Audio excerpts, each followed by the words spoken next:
Remercié soit le Seigneur. Moi aussi, je voudrais vous souhaiter à tous la bienvenue dans le nom précieux de notre bien-aimé Seigneur et Sauveur. Nous sommes venus dans une grande attente et avec assurance, Dieu aura pour chacun quelque chose.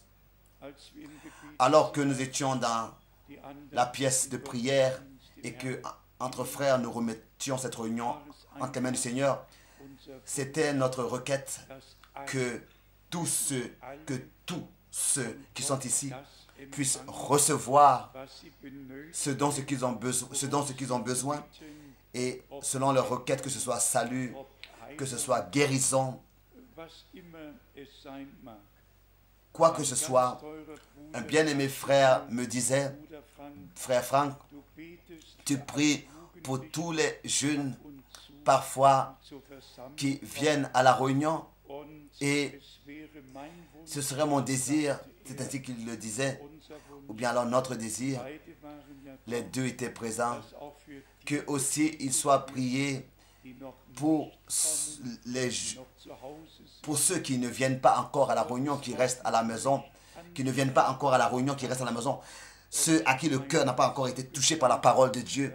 Et j'ai promis qu'ensemble, nous allons prier que tous ceux qui sont déterminés à la vie éternelle, qu'ils puissent rapidement être appelés à sortir et qu'ils sortent et que le nombre soit plein et que le Seigneur puisse revenir.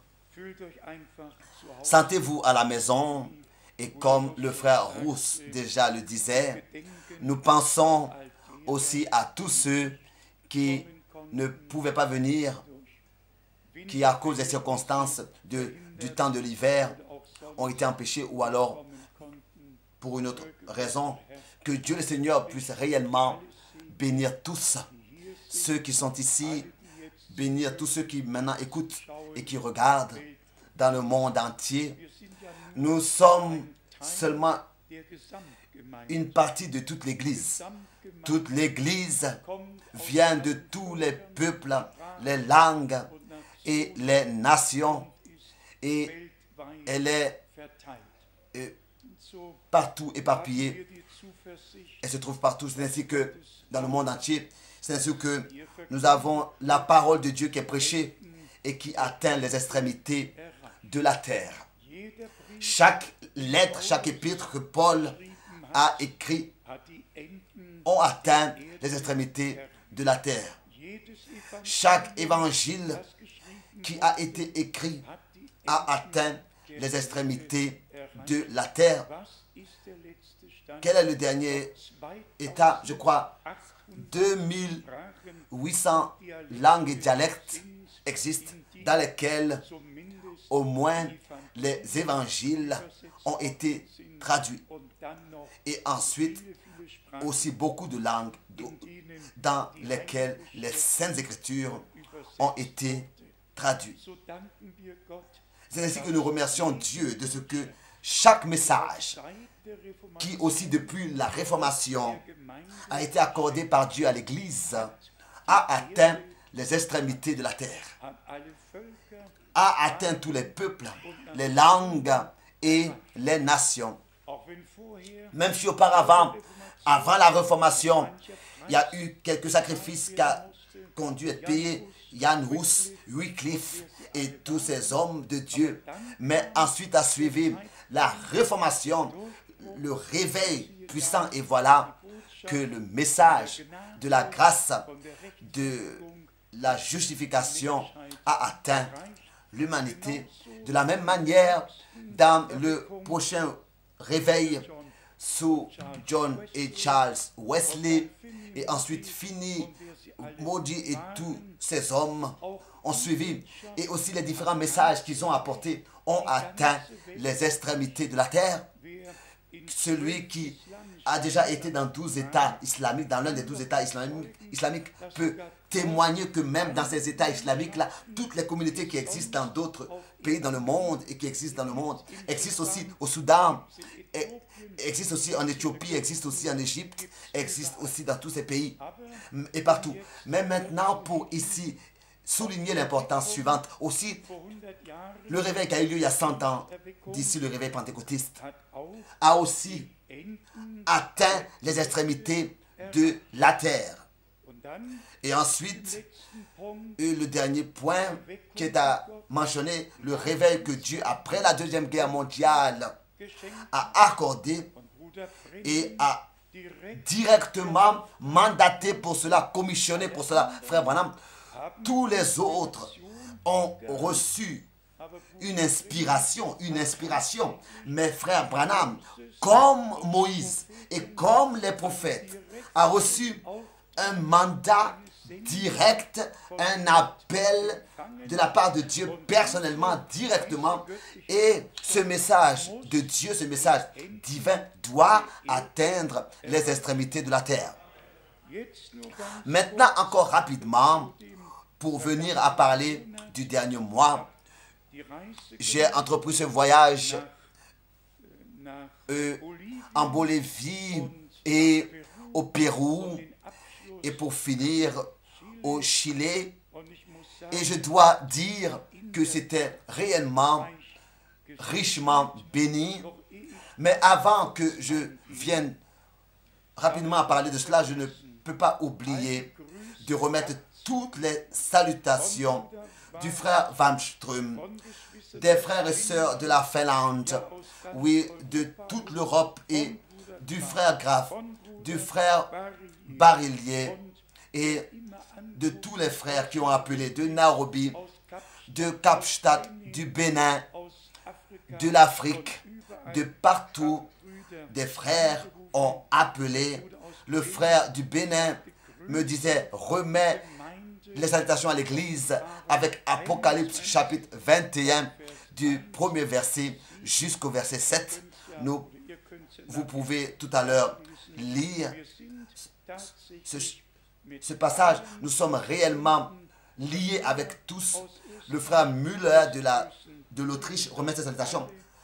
Comme je viens déjà de le dire, tous remettent très fraternellement leurs salutations à tous. Et avant que maintenant je fasse quelques remarques sur le voyage en Amérique du Sud, je voudrais demander que les frères et sœurs Lackner puissent nous chanter le cantique qu'ils ont aujourd'hui, il y a 14 jours d'ici, chanté alors que Dieu avait fait de grandes choses. Venez déjà devant le chœur. Nous allons sûrement tous pouvoir le chanter. Les frères et sœurs Lackner avaient cette fois-ci eu cette gentillesse d'oser ce voyage en Amérique du Sud. Et c'est ainsi que nous avons ensemble passé le temps là-bas. C'était vraiment des moments merveilleux et des moments bénis, des jours bénis. Venez plutôt devant, ce serait mieux. Venez simplement devant, ce serait mieux. Ça, nous l'avons sûrement de tout notre cœur chanté avec eux. Nous sommes reconnaissants à Dieu de ce que cela est possible. Et comme déjà cela a été mentionné, c'était un voyage particulier. Déjà les deux premières fois au Chili où j'y étais, c'était un nouveau commencement et ensuite une continuation. Et maintenant, Dieu, encore une fois, a accordé sa grâce. En tout, nous avons maintenant de ce groupe exactement baptisé 176 frères et sœurs bibliquement baptisés au nom du baptême d'eau, au nom du Seigneur Jésus-Christ. Et la plupart lisent aussi les brochures, les prédications de frère Branham. Et imaginez-vous, j'ai rencontré même un frère qui en 1955 était à Karlsruhe, dans les réunions de frères Branham ici en Allemagne. Et il avait demandé qu'il puisse une fois, lors des repas, s'asseoir à côté de moi. Et il m'a dit, frère Frank, mon devoir était, après chaque réunion que frère Branham avait tenue, de rassembler, de chercher et de rassembler les béquilles pour les rassembler et les faire sortir. Les béquilles de ceux qui avaient été guéris. Et je me suis bien sûr très réjoui de cela. En tout, j'ai rencontré 4 frères au Chili qui, en 1955, ont vu les réunions de frères Branham à Karlsruhe. Et je pensais à moi-même, on peut être s'asseoir entre 1000 personnes. Parmi 1000 personnes, il y avait eu 12 000 personnes, 18 000 personnes. Le dernier dimanche, c'était 22 000 personnes réunies. Et parmi tous ces hommes, il y avait une personne qui était assise toujours au 3e rang devant, à l'extrême droite, devant et parfois au 2e rang. Et bien sûr, à cette personne, ces réunions l'ont puissamment secoué. Et c'était moi dans ce cas. Mais comme cela a lieu, comme cela est, on remarque, comme nous tous, nous étions chacun de nous quelque part. Et Dieu aussi, pour la première fois, a touché notre cœur. Et sa parole était directement adressée à nous.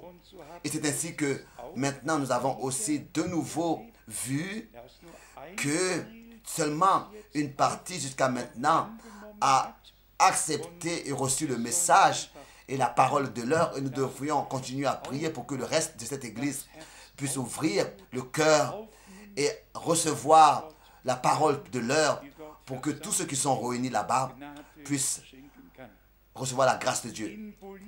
En Bolivie, j'ai d'une manière nouvelle vu que la respiration s'est presque coupée. Ma respiration s'est presque coupée. Je crois que Krefeld est situé à 40 mètres, ça dépend d'où on se trouve, à 40 mètres au-dessus du niveau de la mer. Et La Paz se situe à 3520 mètres au-dessus du niveau de la mer. Et vous pouvez bien vous imaginer que là-bas, l'air n'est pas du tout épaisse. Et après, j'ai dû m'asseoir après les réunions. Après la réunion, j'ai dû m'asseoir. Et j'ai dû donc, comme ça, étant assis, dire au revoir aux frères et sœurs qui passaient. Ça peut arriver. L'air était vraiment très difficile. Et le poumon a eu des difficultés. Mais que le Seigneur soit loué, il m'a accordé la grâce de surmonter tout. Et au Lima, nous avons pu acheter des appareils. Nous avons pu acheter des appareils pour nos émissions de télévision là-bas. Et nous avons 2 fois dans la semaine, à chaque fois 30 minutes de télévision, de réunions de télévision. Et nous pouvons atteindre beaucoup de milliers et de millions de personnes avec la parole de l'heure. Et c'est ainsi que nous sommes reconnaissants à Dieu de ce que, en tout, il conduit toutes choses d'une manière merveilleuse. En ce qui concerne donc les choses qui concernent le développement de ce qui se passe sur Terre, on pourrait venir à parler de beaucoup de choses. Je voudrais seulement ici souligner 2 points de ces événements. Concernant le Conseil mondial des églises, le titre, le Conseil mondial des églises exige le boycottage par les produits appelés Ziegler. Toutes les sociétés qui ne se trouvent pas dans le territoire, ou bien alors, oui, les sociétés qui ne se trouvent pas dans le territoire, qui appartenaient à Israël depuis 1949, doivent boycotter Israël pour que à Israël il soit récupéré les territoires qu'ils ont reçus depuis 1949. Donc c'est le souhait de l'Église presbytérienne des États-Unis. Seulement pour votre information, qu'il y a 342 églises protestantes et orthodoxes qui sont membres du Conseil mondial des églises. Ça, ce n'est pas des choses que nous avons seulement dit ici. Cela est réellement ainsi. Et nous remarquons que le Conseil mondial des églises, de nouveau, élève sa voix. Et cela a eu lieu du 15 au 22 février 2005. Et comme je viens de dire, le décret a été fait. Ils exigent que toutes les sociétés qui en Israël existent puissent boycotter Israël si ces sociétés-là ne sont pas, si Israël n'est pas dans les limites qui existaient depuis 1949. Ces limites-là, ces frontières n'étaient même pas des frontières, c'était seulement des lignes qui avaient été faites pour montrer le cessez-le-feu, pour montrer les surfaces où il n'est pas permis de tirer. Tout cela pour récupérer les territoires qu'Israël a reçus depuis 1949. Donc, il y a encore un deuxième point. C'est un pasteur catholique, donc c'est des émissions catholiques de la télévision. Et cet homme-là dit, il n'existe pas un Dieu éternel unique. Et il n'existe pas une véritable foi unique. Et ensuite, cet homme-là, en tant que pasteur, donc, à la télévision, est bien sûr loué et applaudi. Ensuite, le titre. Donc, cet homme-là de la télévision prétend que Paul se trompe énormément. Et maintenant arrive la prétention énorme de ce prêtre. Il dit que le temps est arrivé où nous devons nous éloigner complètement et nous détourner, tourner le dos au sacrifice d'expiation du Christ. Au sacrifice d'expiation du Christ. Il dit que le temps est arrivé où nous devons tourner le dos et nous éloigner complètement, dire au revoir et quitter et abandonner le sacrifice d'expiation du Christ. Et cela est dit et a lieu dans notre pays. Sûrement que dans le monde entier, l'état religieux n'est pas meilleur. Bien-aimés frères et sœurs, celui qui dans ce temps peut croire, c'est déjà un cadeau. Et celui qui peut croire, comme le dit le Sainte-Écriture, a un double cadeau, a reçu un double cadeau de la part de Dieu. De la part de Dieu. Le frère Rousse a utilisé, a lu cette parole merveilleuse d'Hébreux 3 de la part de notre bien-aimé Seigneur qui est établi sur sa maison. Et sa maison, c'est nous. Nous, en tant qu'Église, je voudrais lire pour cela, le verset parallèle dans 1 Timothée. Dans 1 Timothée, et cela dans le chapitre 3, versets 14 et 15. 1 Timothée, chapitre 3, verset 14 et verset 15. Je t'écris ces choses avec l'espérance d'aller bientôt vers toi, mais si je tarde, tu sauras comment il faut se conduire dans la maison de Dieu qui est l'Église du Dieu vivant, la colonne et l'appui de la vérité. De telles paroles doivent être observées et nous les croyons. Nous croyons que Dieu a une église sur terre qui est sortie des limites de Babylone, des frontières de Babylone, des territoires de Babylone et de toute la confusion. C'est séparé de tout et pour former la maison de Dieu l'église du Dieu vivant et qui forme la maison de Dieu, l'église du Dieu vivant, dans laquelle Jésus-Christ marche tel qu'il est écrit au milieu des 7 chandeliers d'or. Et ici, il est bien dit que nous, l'église, nous sommes l'église. L'église du Dieu vivant, rachetée par le sang de l'agneau et déterminée à porter les vérités de la parole de Dieu, les vérités présentes, comme c'est écrit aussi dans 2 Pierre, car tel qu'il est écrit ici, l'église est la colonne et l'appui de la vérité. L'église est porteuse des vérités divines. Elle porte la responsabilité que la sainte parole de Dieu soit crue telle qu'elle est sortie de la bouche du Dieu vivant, comme c'est écrit dans 1 Corinthiens 15, versets 2 et 3, qu'elle soit crue dans cette forme-là et soit mise en pratique telle que nous l'avons entendue.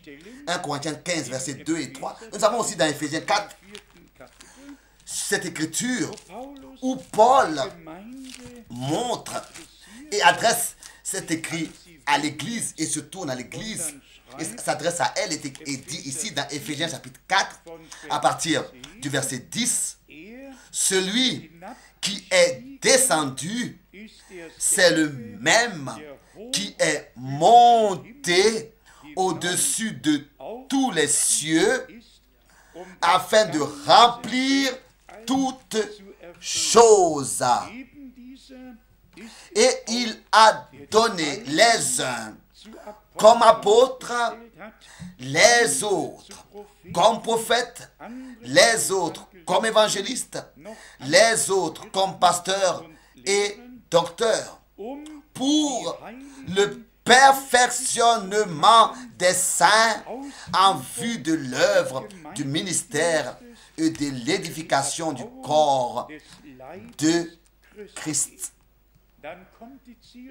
Ensuite suit l'objectif de ces ministères, jusqu'à ce que nous soyons tous parvenus à l'unité de la foi et de la connaissance du Fils de Dieu, à l'état d'homme fait, à la mesure de la stature parfaite de Christ.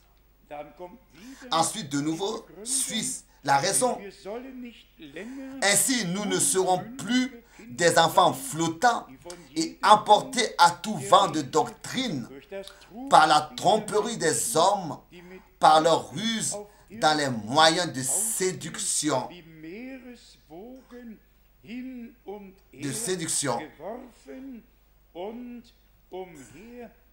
Mais, oui, verset 14. Ici, nous pourrions réellement continuer à lire jusqu'au verset 16 pour voir quelle requête, quelle pensée profonde touchait son cœur et comment est-ce qu'avec tout son cœur, dans l'église et avec l'église, il était lié. Son objectif, son but était que tous ceux qui écoutent la parole de Dieu dans l'époque dans laquelle ils vivent appartiennent aussi au corps du Seigneur et voient donc la gloire de Dieu. Dans 1 Corinthiens, le chapitre 12, nous avons donc ici la description de l'Église. Et bien aimés frères et sœurs, nous avons reçu un message divin pour que l'Église de nouveau soit ramenée à l'état primitif du commencement. Et que ce ne soit pas seulement que nous soyons en train de parler d'un message et en étant en train de parler du message, nous comprenons mal les différents points et nous les sortons de leur contexte et appelons cela encore message. Non, mais c'est pour que réellement nous soyons conduits, nous nous laissons conduire par l'Esprit de Dieu jusqu'à que nous revenions à l'état primitif de l'Église du Nouveau Testament par la grâce de Dieu. D'abord, 1 Corinthiens 12, versets 12 et 13. 1 Corinthiens 12, versets 12 et 13. Car comme le corps est un et a plusieurs membres, et comme tous les membres du corps, malgré leur nombre, ne forment qu'un seul corps, ainsi en est-il de Christ. Nous avons tous, en effet, été baptisés dans un seul esprit pour former un seul corps, soit juif, soit grec, soit esclave, soit libre. Et nous avons tous été abreuvés d'un seul esprit. Par un seul esprit, baptisés dans un même corps. Le verset 27. Vous êtes le corps de Christ et vous êtes ses membres, chacun pour sa part. Et Dieu a établi dans l'Église, premièrement, les uns comme apôtres, deuxièmement, donc des apôtres, deuxièmement, des prophètes, troisièmement, des docteurs, ensuite ceux qui ont le don de miracle, puis ceux qui ont les dons de guérir et de secourir, de gouverner, de parler diverses langues. Maintenant suit la question. Tous sont-ils apôtres? Tous sont-ils prophètes? Tous sont-ils docteurs? Tous ont-ils le don des miracles? Tous ont-ils le don des guérisons? Tous parlent-ils la langue? Tous interprètent-ils? Nous remarquons comment est-ce que Paul a exprimé la multitude des dons et des ministères l'un après l'autre. Et ensuite, il nous représente devant les yeux que ce ne sont pas tous qui peuvent être apôtres, que ce ne sont pas tous qui peuvent être docteurs, que ce ne sont pas tous qui peuvent être pasteurs, que ce ne sont pas tous qui ont tous les dons, mais chacun doit, selon sa part, participer au corps du Seigneur, comme c'est écrit au verset 27, après le verset 13, que le corps du Seigneur soit ainsi édifié, bâti, car c'est à cela que tous les membres ont été donnés à ce corps, pour qu'ils puissent se serrer la main, se tendre la main d'association les uns avec les autres, et pour travailler les uns avec les autres. Dans Tite, le premier chapitre, Paul, ici, à son compatriote, a accordé une exhortation pour, ici, lui représenter devant les yeux l'importance des choses à saisir. Tite, chapitre 1, à partir du verset 1 jusqu'au verset 3. Tite, chapitre 1, verset 1. Paul, serviteur de Dieu et apôtre de Jésus-Christ, pour la foi des élus de Dieu et la connaissance de la vérité qui est selon la piété, lesquels reposent sur l'espérance de la vie éternelle, promise avant tous les siècles par le Dieu qui ne ment point. Ici, nous avons déjà la parole promis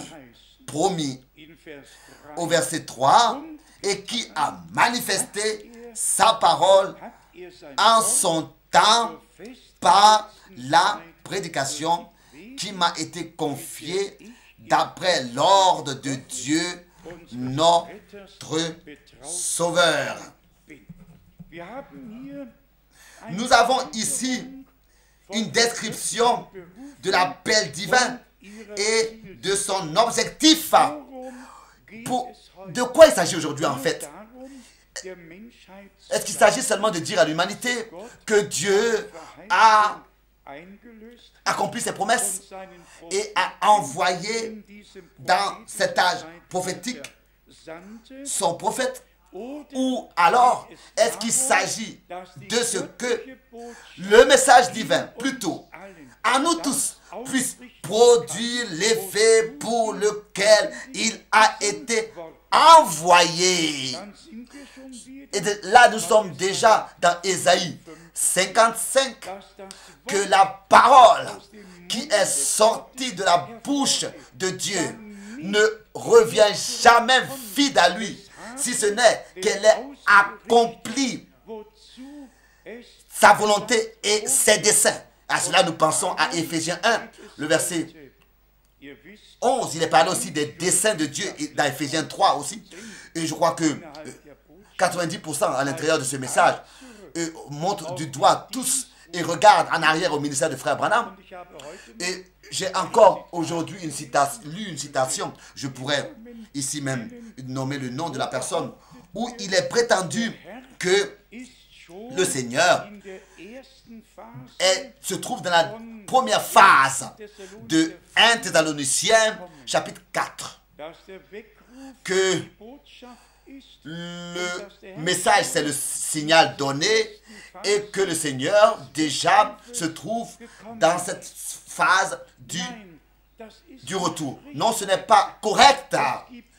Il y a deux choses. Il y a le cri de réveil, et il est écrit dans Matthieu 25, c'est-à-dire là où toutes les vierges se sont endormies, et à minuit, le cri a retenti et maintenant retenti. Voici l'époux, levez-vous pour aller à sa rencontre. Mais seulement parce que Frère Branham a fait une unique citation qui n'a pas été correctement ordonnée dans la Bible par ses frères là. C'est peut-être raison que ils disent que le Seigneur a quitté le trône de la grâce et que le trône de la grâce est devenu trône de jugement. Le Seigneur est maintenant dans la première étape de son retour et il est parmi nous. Je vais réellement devoir dans tout le sérieux écrire sur tous ces différents points, parce que nous avons dans Éphésiens 4 lu que nous ne pouvons pas comme ça être flottés et ballottés par les différents vents de doctrine faux. Nous n'avons pas le droit de l'être. Nous avons besoin de l'enseignement biblique qui est seulement fondé sur les saintes écritures, la parole de Dieu. Et c'est pour cette raison que justement cette prédication est importante. Cette sorte de prédication biblique sont importantes parce que aussi en relation avec ce que nous avons lu. L'Église du Nouveau Testament est elle-même la colonne et l'appui de la vérité. Vérité, c'est seulement la parole de Dieu. Mais nous sommes porteurs de la parole, porteurs des vérités divines. Et il n'y a rien qui a le droit de s'infiltrer dans l'Église appelée à sortir, l'Église du Dieu vivant. Il n'y a pas le droit de trouver qu'il y ait des choses qui ne sont pas vraies et des doctrines qui ne sont pas vraies dans l'Église du Dieu vivant, qui pourraient nuire à l'Église. Et cela peut être aussi suivi. Chaque enseignement qui n'est pas biblique crée des divisions, crée des nouvelles directions. Et chaque enseignement qui est biblique unit le peuple de Dieu sous un seul chef, sous Jésus-Christ, notre Seigneur. Et ensuite, les ministères peuvent s'effectuer et Dieu peut bâtir son église. Et ainsi, toute l'église reçoit quelque chose d'édifiant et peut profiter de cela. Alors si nous sommes en train de parler du message, s'il vous plaît, il faut que ce soit le message de Dieu et pas des interprétations et des citations qu'on a sorties de leur contexte. Et seulement ces 4 versets de la parole de Dieu, les premiers de 1 Jean, le premier chapitre, déjà ici lu plusieurs fois, dans 1 Jean, chapitre 1, verset 5. Et ça, c'est le message que nous avons reçu de lui et que nous vous annonçons. Dieu est lumière et il n'y a point en lui de ténèbres. Et maintenant, cela est adressé à nous tous, car tous doivent se sentir concernés et être concernés. Le verset 6. Si nous disons que nous sommes en communion avec lui et que nous marchions dans les ténèbres, nous mentons et nous ne pratiquons pas la vérité.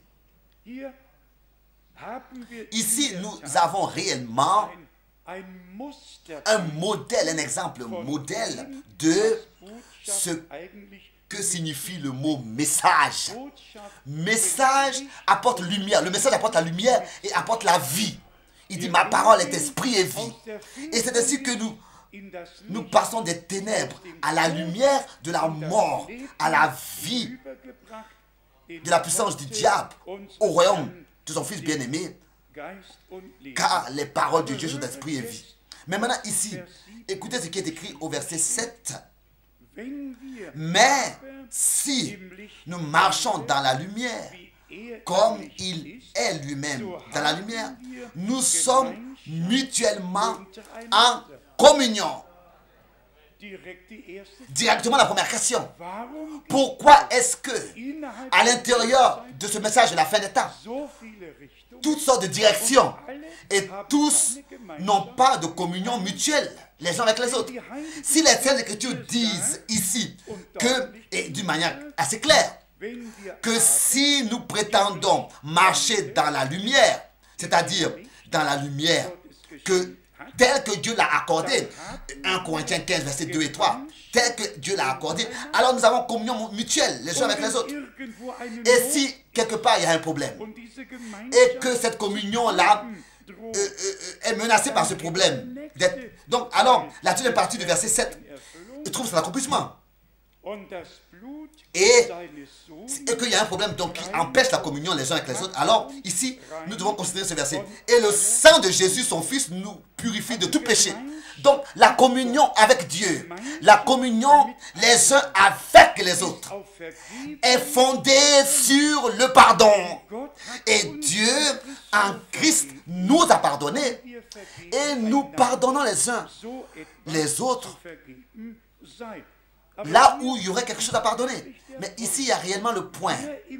Celui qui marche dans la lumière et aussi dans le message de la fin des temps va avoir communion avec toutes les communautés qui aussi marchent dans la lumière et sont en accord avec la parole de Dieu. Il n'y a pas d'homme sur cette terre qui pourrait annuler la parole de Dieu, qui aurait le droit de dire, oui, nous marchons dans un chemin particulier. C'est pas possible. Dieu n'a seulement qu'un seul chemin, qu'une seule vérité et qu'une seule vie, tout seulement un, et qu'une seule église. Et cette église unique du Seigneur est réellement la colonne et l'appui de la vérité. Donc, tel qu'au verset 5 nous l'avons lu, et ça c'est le message. Et encore ici, pour mentionner cela, vous allez voir que tous ceux qui ne se soumettent pas à Dieu et font ce qu'ils veulent, avec leur temps, avec tout, etc. Et ils se sont rendus tous indépendants. Celui qui appartient à l'église du Dieu vivant sera baptisé par un seul esprit dans un même corps. Pour que tu n'aies plus ton chemin, mes pensées, tes pensées, mais que Dieu avec chacun de nous ait ses pensées, ses voies, ses chemins, tels que nous l'avons lu, jusqu'à que tous nous venons à l'unité de la foi et de la connaissance du Fils de Dieu. Que font tous ces hommes, toutes ces personnes, avec tous ces précieux versets bibliques, si ils ne peuvent pas se soumettre à Dieu et simplement, comme ça, rejette ces choses et ces vérités qui sont précieuses pour nous parce que nous les retrouvons dans la Bible. Alors nous avons dans Ésaïe, le chapitre, aussi cette annonce dans Ésaïe 52, au verset 7, ce qui est à comprendre de cette expression message. Dans Ésaïe 52, au verset 7, qu'ils sont beaux sur les montagnes, les pieds de celui qui apporte un bon message et qui publie la paix, qui apporte le bien en tant que message et qui publie la paix de celui qui apporte de bonnes nouvelles, qui publie le salut de celui qui dit à Sion, ton Dieu règne. Et c'est seulement après que suit Ésaïe 53, le verset 1. Qui a cru à ce qui nous a été, à ce qui nous était annoncé, entre parenthèses, qui a cru au message que nous avons apporté, qui a reconnu le bras de l'Éternel, ou bien à qui est-ce que le bras de l'Éternel a été révélé. Et ici est le point important, que tous ceux qui réellement croient le message de l'heure divin, et que ce message leur est révélé dans sa profondeur et dans son objectif divin, c'est à eux là que le bras de l'Éternel sera aussi révélé et qu'ils le reconnaîtront et qu'ils seront reconnus. Ils seront, eux, secourus. Et nous pouvons dire qu'au temps de la grâce, Dieu nous a secourus. Comme c'est écrit dans Ésaïe 49, parce que nous avons quitté nos propres voies, nos propres pensées. Comme c'est écrit dans Ésaïe 55, pour nous soumettre à Dieu. Pour se soumettre à Dieu, il faut d'abord quitter ses pensées et ses voies. On ne peut pas parler d'être soumis à Dieu et de résister au diable si on a encore nos pensées et nos voix. Bien, mes frères et sœurs, tel que l'ordre divin existe dans la création naturelle, il faut aussi dans la création, dans la création spirituelle de la rédemption, il faut que l'ordre de Dieu existe, car Dieu est un Dieu d'ordre. Satan est celui qui vient apporter la confusion. Déjà son nom, diable, l'exprime. Il est celui qui apporte la confusion. Ensuite, nous avons la parole dans Romains, le chapitre 10, où Paul, encore une fois, fait mention de ça dans Romains, le chapitre 10, à partir du verset 16. Mais tous n'ont pas obéi à la prédication, à la bonne nouvelle, au message. Ainsi aussi, Ésaïe dit-il, Seigneur, qui a cru à notre message? Et maintenant arrive ici. Ainsi, la foi vient de ce qu'on entend, donc vient du message, vient de la prédication, et ce qu'on entend vient de la parole de Christ. Donc il faut que ce soit la parole du Seigneur. Ça ne peut pas être une interprétation, ça ne peut pas être des incompréhensions, des imaginations. Il faut que ce soit très très clair, et c'est clair. La parole de Dieu est en elle claire. Et comme déjà souvent j'ai eu à le dire, ce n'est pas tout qui est écrit dans un même chapitre. Ce n'est pas tout qui est écrit dans un seul verset. Mais tout est écrit dans ce livre. Tout est écrit dans ce livre. Et on doit justement aller de verset en verset. Et si Paul, dans 1 Thessaloniciens, le chapitre 4, à partir du verset 13, écrit, et directement ici, en tant que première chose, et élève l'importance suivante et dit que on ne doit pas les laisser dans l'ignorance. Dans 1 Thessaloniciens 4, au verset 13, nous ne voulons pas, frères, que vous soyez dans l'ignorance au sujet de ceux qui sont décédés,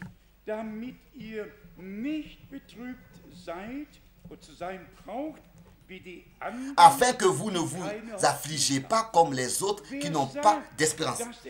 Celui qui dit que le Seigneur est déjà dans la première étape de son retour, est déjà venu dans sa première étape, de son retour, il doit d'abord se représenter devant les yeux des Saintes Écritures. Mais ici est le point. Le respect devant la parole de Dieu a disparu du cœur des hommes. Et ça, c'est le grand problème qui existe sur cette terre. Selon mon estimation, Dieu nous a accordé le plein respect devant sa parole. Il nous l'a restitué. Oui ou non? Dieu nous a restitué la crainte devant sa parole. Devant sa parole. Comme Paul pouvait dire à Timothée, j'aurais presque utilisé une parole qui n'est pas adéquate ici pour ne pas dire Dieu nous a donné un dégoût devant toutes les interprétations. On a directement, c'est comme on a un dégoût, directement un dégoût. Quand on entend, on a directement de la nausée quand on entend toutes ces interprétations. Mais encore les 3 prochains versets. Au verset 14, 1 Thessaloniciens 4. Car si nous croyons que Jésus est mort, car aussi certains que nous croyons que Jésus est mort et qu'il est ressuscité, croyons aussi que Dieu ramènera par Jésus et avec lui ceux qui sont décédés. Et ensuite suit, n'est-ce pas? Voici en effet ce que nous vous déclarons d'après la parole du Seigneur. Nous,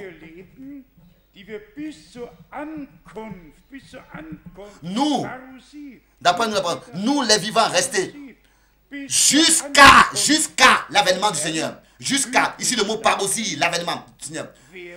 Nous les vivants restés jusqu'à, ou bien pour l'avènement du Seigneur, nous ne dévancerons pas ceux qui sont décédés. Comment est-ce que entre ceux qui sont restés vivants, le retour ait pu déjà avoir lieu? Si d'abord il faut que ceux qui se sont endormis, qui sont décédés, d'abord ressuscitent. Alors d'abord il faut que cela se passe avec ceux qui se sont endormis et ensuite avec ceux qui vivent en Christ. Comme ici il est écrit au verset 16, 1 Thessaloniciens 4 verset 16. Car le Seigneur lui-même a un signal donné à la voix d'un archange et au son de la trompette de Dieu descendant du ciel, descendra du ciel. Donc, que alors le signal donné là soit le massage, s'ils le veulent. Mais alors, il faudrait qu'ici, qu'avant le retour du Seigneur, ce signal aille dans le monde entier. Il ne s'agit pas ici d'une interprétation, d'une révélation. Le retour du Christ n'est pas comme ça. Un homme qui viendra de New York ou bien qui dira, voilà, c'est ici et cela. Non. Le même Seigneur qui est monté au ciel reviendra tel qu'il a promis.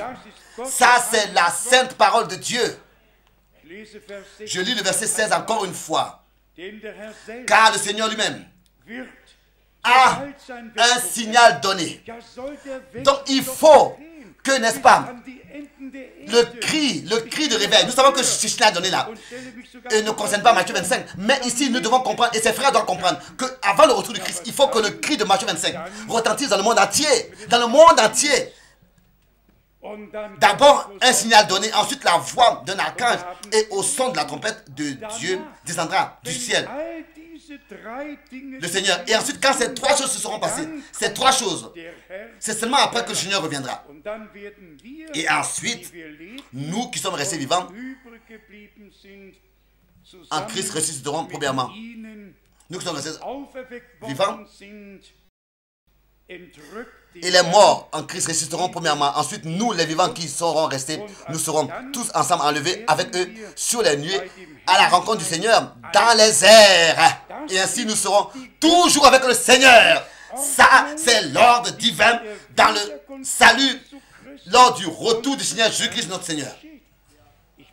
Je répète encore une fois que ce signal donné là de 1 Thessaloniciens 4 au verset 16, soit le message, j'ai rien contre cela, s'ils le prétendent. Mais alors il faut que ce message retentisse dans le monde entier avant que le Seigneur puisse revenir. Et pas seulement retentir, il a dit qu'il faut que d'abord le rétablissement de toutes choses ait lieu, selon Actes chapitre 3. Sinon il ne pourra pas revenir. Actes chapitre 3, verset 20, 21, etc. Et ceux qui prétendent que le Seigneur est déjà revenu, dans le signal donné, non. Il a dit que d'abord il faut que le signal donné, il faut que le signal soit donné. Il faut que le dernier soit appelé à sortir. Eux, ils prétendent que le Seigneur est revenu dans le signal donné, dans la première étape de son retour. Non, il faut que le signal soit donné, que le dernier élu soit atteint. S'il y en a qui prétendent, imaginez-vous, que en 1963, le Seigneur serait déjà revenu. Ça veut dire que tous ceux-là qui prétendent cela n'étaient même pas prêts, étaient encore même pas nés. Et ils veulent déjà donner une date de son retour, que le Seigneur est déjà descendu. Ils disent qu'il est déjà descendu dans le signal donné, alors que le signal donné n'a même pas été donné encore. C'est seulement après l'ouverture des sceaux que le cri de Matthieu 25 est devenu vivant et a retenti dans le monde entier, et que la parole est portée, et elle est l'appel divin. Le dernier cri qui retentit, le dernier appel qui retentit. C'est pas à cause de moi que je suis plein de feu, de zèle. Pour moi, il s'agit de l'église du Dieu vivant. Et l'église qui est l'appui et la colonne de la vérité. L'église où il n'y a rien qui a le droit de demeurer, qui n'est pas en accord avec les Saintes Écritures. Et à chaque fois, ça tous peuvent le constater, ceux qui utilisent le temps pour cela. À chaque fois qu'une doctrine est apportée, qui est tordue et tordue, alors on ne revient jamais aux Écritures. On ne revient jamais aux Écritures. On ne passe pas seulement de verset en verset et au prochain verset et au prochain verset. Non, d'une seule citation, ils en font une doctrine et leur prédication est fondée sur cette doctrine. Et cela n'a aucune valeur. Nous sommes simplement reconnaissants, très reconnaissants à Dieu pour sa parole dans son entièreté, réellement dans son entièreté. Il y aurait beaucoup de versets bibliques encore à lire. Maintenant encore, quelques pensées pour tous ceux qui sont dans des problèmes. À tous ceux qui aujourd'hui ont des problèmes dans le cœur. Parce que cela appartient à la partie de l'enseignement. Et vous savez que l'enseignement est très important pour montrer la différence entre ce qui est vrai et ce qui n'est pas vrai, entre ce qui est juste et ce qui n'est pas juste, entre ce qui est biblique et ce qui n'est pas biblique. Il faut que tout soit aussi apporté. Mais il s'agit donc réellement de ce que nous qui vivons dans ce dernier temps important, nous devons comprendre que le diable laisse le monde entier tranquille, mais se concentre et se jette sur le peuple de Dieu pour réellement apporter la confusion partout et nous faire des problèmes. Et partout où on écoute, il y a réellement des problèmes. Aujourd'hui, nous voulons nous décharger. Aujourd'hui, nous voulons croire que le Seigneur est présent. Je me suis remarqué et noté deux versets, l'un dans Jacques chapitre 5, où il est parlé du rétablissement de toutes choses, au verset 11, où ce que Dieu a fait en Job est mentionné dans Jacques 5, au verset 11. Et en quoi est-ce que nous devons apprendre? Combien de patience est parfois nécessaire pour que nous puissions réellement obtenir ce que nous demandons et supplions dans la prière. Ensuite, et que cela réellement se passe. Nous avons particulièrement ces deux versets dans Job, dans le livre de Job lui-même. Dans Job, le chapitre 16, à partir du verset 6 jusqu'au verset 17. 6 jusqu'au verset 17, où l'homme de Dieu, réellement, qui de manière injuste a été nuit par l'adversaire et jeté dans le doute et dans le désespoir. Il ne savait plus et n'avait plus de conseils. Et je pense que si nous lisons ce qu'il a dit autrefois, nous allons nous retrouver dans cette histoire. Nous allons quelque part nous retrouver dans cette description de nouveau. Lisons Job chapitre 16 à partir du verset 6. Si je parle, mes souffrances ne seront point calmées. Si je me tais, en quoi seront-elles moindres? Donc, c'est une douleur constante. Que nous parlons, que nous nous taisons, c'est une douleur constante. Ensuite, le verset 7. Maintenant, hélas, il m'a épuisé. Tu as ravagé toute ma maison. Tu m'as saisi pour témoigner contre moi. Ma maigreur se lève et m'accuse en face. Oui, ça, c'était un état dans lequel Job de lui-même n'était pas entré, qui n'avait pas souhaité, désiré, et il ouvre tout son cœur et exprime ce qui le touche. Et ensuite, au verset 9, il me déchire et me poursuit dans sa fureur. Il grince des dents contre moi. Il m'attaque et me perce de son regard. Au moment, Job n'avait pas encore compris et vu que c'était l'adversaire qu'il... C'était pas Dieu le Seigneur, c'était l'adversaire qui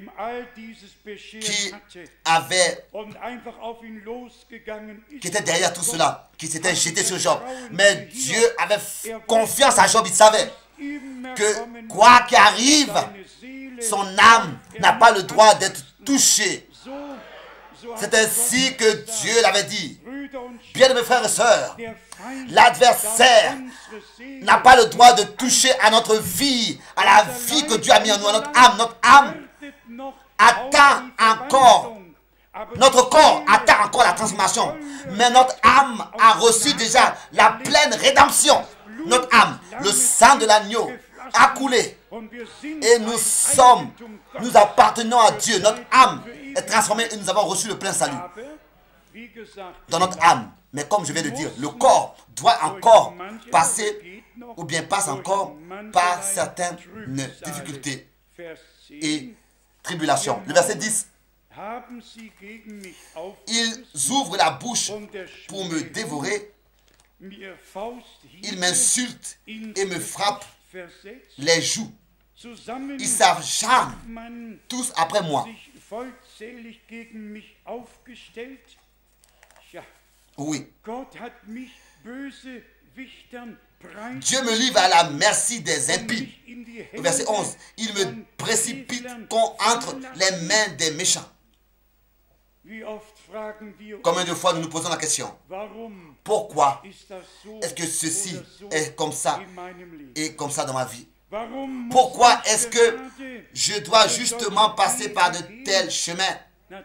Bien sûr, tous nous aurons souhaité un chemin plus accessible, mais Dieu ne va jamais permettre plus que ce que nous pourrons supporter.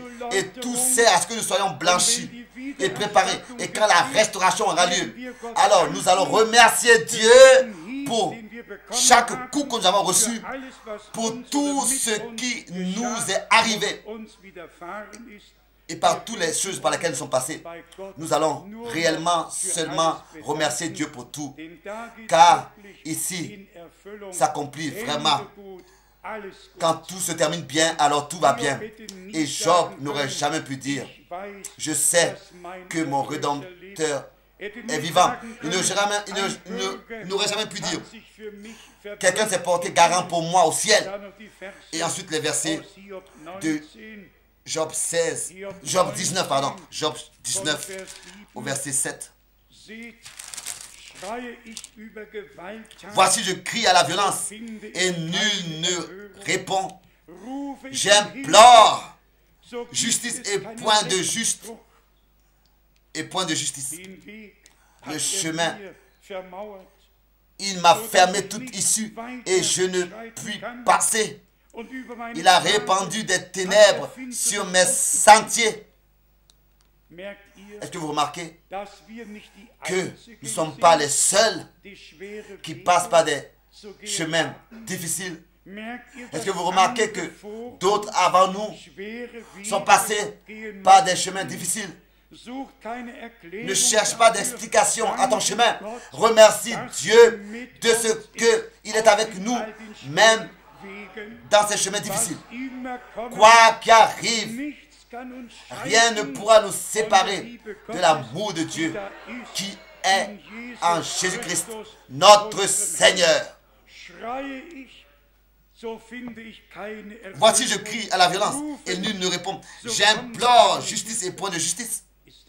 Est-ce que cela n'est pas parfois notre état? Est-ce que ce n'est pas parfois des situations par lesquelles tous dans la vie, ou bien peut-être plusieurs fois dans notre vie, nous passons, où nous crions et il n'y a pas de réponse, où nous demandons de l'aide et il n'y a pas d'aide? Le verset 9 au verset 10, dans le chapitre 19, Job 19, verset 9, il m'a dépouillé de ma gloire. Il a enlevé la couronne de ma tête. Oui, ça passe même par le mépris, par l'opprobre et par l'humiliation. Oui, ça c'est le chemin. Ça c'est le chemin de notre Seigneur. Ça a été le chemin de notre Seigneur lui-même. Qu'est-ce qu'on n'a pas fait de lui et avec lui? Oh, celui qui suit le chemin de souffrance du Seigneur et en esprit suit, il verra ce qui s'est passé et a été fait avec lui là-bas. Nous lisons au verset 11. Il s'est enflammé de colère contre moi. Il m'a traité comme l'un de ses ennemis. N'avons-nous pas parfois l'impression que le Seigneur n'est pas avec nous? Il pourrait être plutôt contre nous à cause de tout ce qui se passe, parce que tout ne se passe pas comme nous aurions bien voulu l'avoir. Et nous ne comprenons pas ce qui se passe. Et nous nous plaignons et nous disons, Seigneur, combien de temps ça durera encore? Et ensuite, on pourrait continuer à lire au verset 15. Je suis un étranger pour mes serviteurs et mes servantes. Je ne suis plus à leurs yeux qu'un inconnu. Je ne suis plus à leurs yeux qu'un inconnu. J'appelle mon serviteur et il ne répond pas, etc. Il se plaint jusqu'à que la lamentation prend fin. Le cantique de lamentation prend fin. Et ensuite, à partir du verset 21, suit le changement. Le changement. Il dit, ayez pitié de moi, vous mes amis, car la main de Dieu m'a frappé.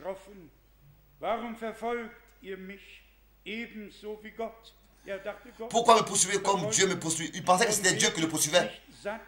Pourquoi vous montrer insatiable de ma chair? Maintenant arrive cette expression merveilleuse. Maintenant arrive, en fait, de quoi il s'agit ici pour nous. Au verset 23. Oh, je voudrais que mes paroles soient écrites, qu'elles soient écrites dans un livre. Je voudrais qu'avec un bourrin de fer et avec du plomb, elles soient pour toujours gravées dans le roc. Mais je sais que mon Rédempteur vit et qu'il se lèvera le dernier sur la terre. Ça, c'est la chose merveilleuse. La chose merveilleuse. Il est dit ici encore, au verset 26, car ma peau sera détruite, il se lèvera. Après que ma peau aura été détruite, moi-même, je contemplerai Dieu. Contemplerai Dieu. Oui, alors ça veut dire que tout a servi à quelque chose. Rien de la nuisie, rien de la nuit.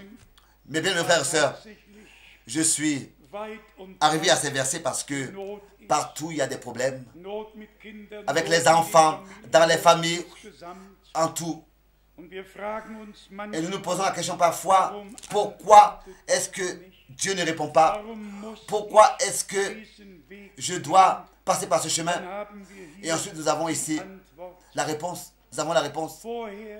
Auparavant, tous les chemins difficiles, tous ces coups, toutes ces incompréhensions et tout ce qui appartenait à cela. Et ensuite, je sais que mon Rédempteur vit. Je sais qu'il se lèvera en tant que le dernier sur la terre. Et après cela, moi, je le contemplerai, même si ma peau aura été détruite. Oui, moi-même, je contemplerai Dieu. Ça, c'est digne d'entreprendre ce voyage dans ce chemin étroit. Si à la fin nous contemplons Dieu, que ce soit avec hôpital ou bien sans hôpital, quoi qu'arrive, ne te plains pas de ce qui t'arrive. Remercie Dieu dans toutes circonstances. C'est ainsi qu'il veut l'avoir de nous. C'est écrit dans 1 Thessaloniciens 5, le verset 14. Dites merci à Dieu dans toutes circonstances. Et si nous remercions Dieu, c'est comme ça qu'il nous secourra et qu'il nous montrera le chemin du salut. D'une manière que personne, réellement personne, qui a mis sa confiance dans le Seigneur ne sera confus. Même si parfois, entre-temps, cela semble que l'adversaire apporte la confusion. C'est 1 Thessaloniciens chapitre 5 verset 18. Et que ici, on ne sait plus comment les choses devraient continuer. Lui, il a le dernier mot et il a un chemin pour nous. Là où toi et moi, tu ne vois plus de chemin. Là, il a le conseil où les hommes et les médecins sont sans conseil. Ils ne savent plus. C'est là qu'il devient le grand médecin. C'est là qu'il les conseille, même aussi contre la mort. Et cela n'est pas seulement écrit dans le prophète. Cela a été confirmé. Il a vaincu la mort. Et le troisième jour, il est ressuscité. Il vit et nous vivons avec lui. Nous voulons résumer de quoi il s'agit aujourd'hui ici. Pour première chose, que Dieu le Seigneur, premièrement en tant qu'Église, veut nous joindre en tant qu'une union de fils et de filles de Dieu, où il n'y a rien qui serait encore parmi nous ou bien entre nous qui pourrait nous séparer de lui ou bien des uns des autres, où chacun accepte et reçoit l'autre comme il est, tel que Dieu en Christ nous a reçus. Romains 15. Et que tous, nous tous, qui nous tenons dans ce combat, dans le combat spirituel, nous devons comprendre que nous n'avons pas à combattre contre la chair et le sang, mais contre les princes et les esprits méchants et les dominations qui sont encore dans l'air, qui émettent leur domination dans l'air, mais qui sont déjà vaincus et même désarmés. Ça, je devrais même vous lire cela, pas seulement dans Éphésiens 6, mais dans Colossiens.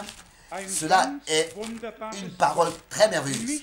Pas seulement Éphésiens chapitre 6, que nous devons revêtir toutes les armures de Dieu, mais dans Colossiens, le chapitre 2, où le chemin nous est montré, le chemin et aussi ce qui s'est passé sur la croix. Colossiens, chapitre 2, à partir du verset 13 jusqu'au verset 15. Vous qui étiez morts par vos offenses et par l'incirconcision de votre chair, il vous a rendu à la vie avec lui. Dites Amen.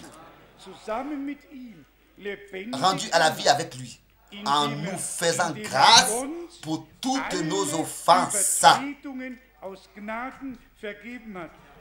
Dites Amen à cela. Amen.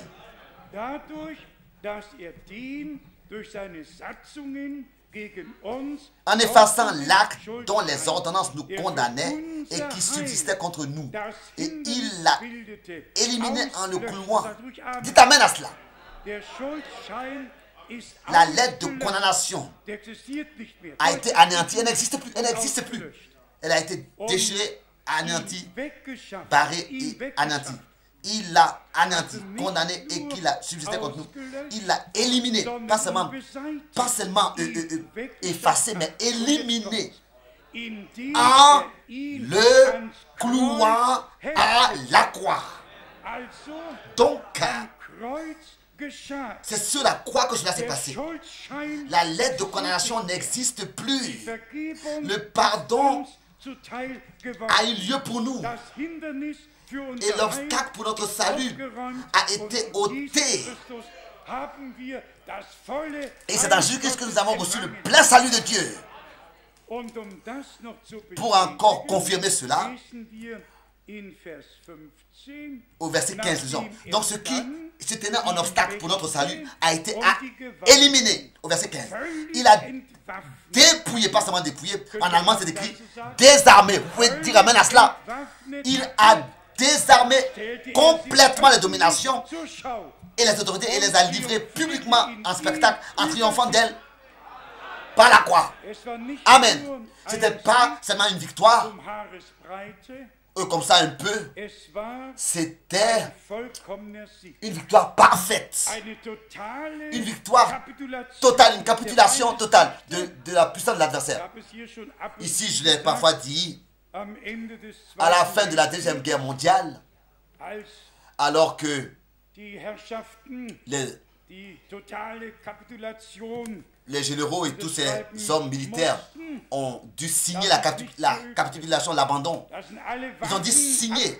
Ils ont dû rendre toutes les armes.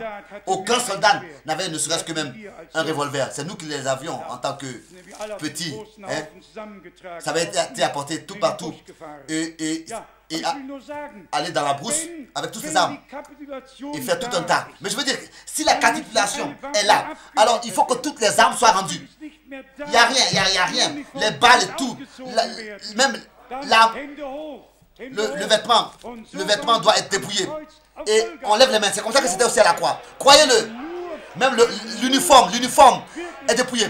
Car seulement dans cette foi, à l'œuvre parfaite accomplie de la rédemption sur la croix à Golgotha, c'est ainsi que la foi devient la puissance de Dieu.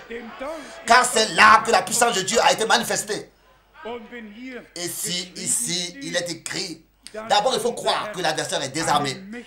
Et que si ici il est dit que toutes les dominations et les principautés ont été désarmées parfaitement, totalement, entièrement. J'ai vu cela de mes propres yeux. Après la Deuxième Guerre mondiale, le général est sorti, monsieur Sroka, du bâtiment de monsieur Froelich, ce grand possesseur. Nous avons vu comment est-ce qu'à la fin de la Deuxième Guerre mondiale, les choses ont eu lieu. Ils ont capitulé, ils ont abandonné, ils ont rendu les armes, ils ont été amenés en captivité, en prison. Et voilà, le Seigneur aussi a ouvert les captifs. Et il nous a donné des dons, comme c'est écrit dans Ephésiens 4. Bien, nos frères et sœurs, la foi doit devenir vivante. Car Jésus-Christ est vivant. Et nous avec lui. Et nous devons commencer à remercier Dieu. Et tel que dans Job nous avons lu. Ça, c'est en grande partie notre histoire. Et ça, je vous le dis, celui qui n'est pas encore passé par des épreuves, il va encore les recevoir. Il va encore les recevoir. Donc, ayez de la patience, ayez de la compréhension les uns pour les autres. Que l'un ne juge pas l'autre, si ce n'est que nous sommes passés dans la même situation. Et alors, nous ne jugeons même pas. Même si nous sommes passés par la même situation, nous ne jugeons pas. Mais nous prions les uns pour les autres et nous croyons les uns pour les autres pour que Dieu puisse avoir son chemin avec nous tous. Car quand un membre est honoré, tout le corps se réjouit, car tous sont bénis. Et si nous sommes tous bénis, alors tout va bien pour chacun de nous. Même si les choses sont allées parfois mal pour nous, nous ne regardons plus aux choses visibles, mais aux choses invisibles. Car nous marchons par la foi. C'est ainsi que c'était, je vous dis bien, mes frères et sœurs, la dernière partie, la pure prédication de la parole de Dieu. Et ce que nous venons de considérer là, dans Colossiens 2, tant que cette parole demeure en nous, aucun mélange ne pourra se filtrer. À cet endroit, il faut qu'il y ait une confiance parfaite en Dieu et en sa parole, créée en chacun de nous. Nous ne sommes pas en train de courir après des femmes habilement conçues, mais la parole de la vérité. Et nous avons reconnu la vérité. Et la vérité nous a rendus libres. Jean 8, verset 36. Et ça encore, je voudrais le dire, aussi le verset 30. Dieu nous a aussi accordé la grâce d'ordonner la parole, de la mettre à sa place, comme Paul pouvait dire à Timothée. Tu es versé dans les Écritures, et ce sont elles qui te feront comprendre ce que je t'ai dit. Et aussi, Pierre le dit. Et tous ces différents sujets bibliques sont éparpillés dans les différents versets dans la Bible. Ils doivent être réunis ensemble pour avoir une vie d'ensemble. Et qu'ils aillent ensemble, ils vont ensemble. Et ça, c'est l'Esprit de Dieu qui peut le faire. Nous sommes reconnaissants à Dieu pour la révélation de sa parole, pour Golgotha, pour de ce que l'acte de condamnation est anéanti, annulé, n'a aucune valeur. Que Dieu soit loué. De ce que les principautés des ténèbres avec lesquelles nous avons à combattre sont déjà vaincus. Loué soit le Seigneur qui nous a accordé la victoire par Jésus-Christ, notre Seigneur. Et c'est ainsi que nous voulons porter la parole de notre Seigneur dans notre cœur. Et c'est par la foi qu'elle deviendra la puissance de Dieu en nous tous. À lui, le Dieu Tout-Puissant, qui nous a visités dans un temps où tout est confondu, tout est confus, tout est désordonné, où il y en a qui disent et écrivent qu'il n'y a pas un seul Dieu unique, véritable, où il y en a qui disent qu'on doit mettre de côté oui, annuler le sacrifice d'expiation de Christ. Nous crions en tant qu'ambassadeurs de Christ, soyez réconciliés avec Dieu, croyez à l'évangile, croyez à la puissance de Dieu. Nous voyons l'incrédulité, nous voyons l'abomination, et nous voyons comment est-ce que tout cela s'accroît, et le blasphème. Mais en nous et parmi nous, la parole doit s'accroître et prendre forme en nous. La confiance en Dieu doit s'accroître et grandir et édifier en nous. Et bien, mes frères et sœurs, est devenu toujours plus grand. Et vous tous qui êtes ici aujourd'hui, avec des problèmes dans la famille, avec des propres problèmes, et quoi que ce soit, acceptez cela de la main du Seigneur aujourd'hui. Que ceci est le jour que Dieu a fait. Le jour qu'il a fait pour toi, pour moi, pour nous. Aujourd'hui, nous allons prier pour tous qui appartiennent à toutes les familles.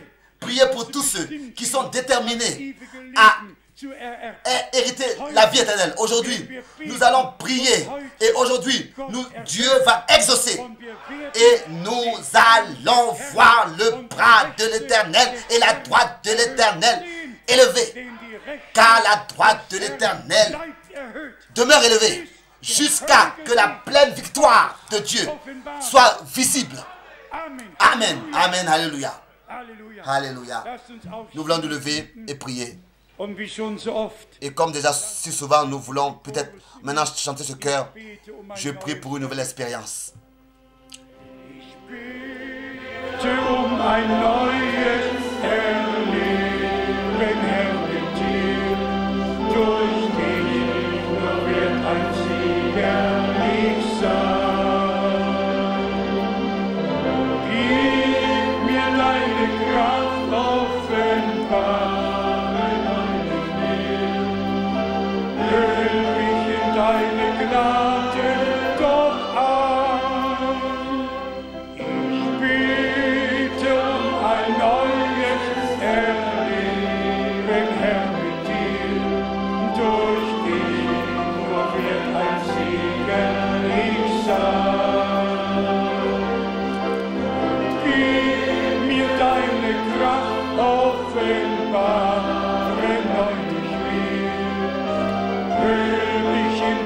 Gnade doch an. Jetzt werden wir alle gemeinsam beten. Nous allons tous prier ensemble et élever nos voix. Oui. Frère Rousse, viens, prie.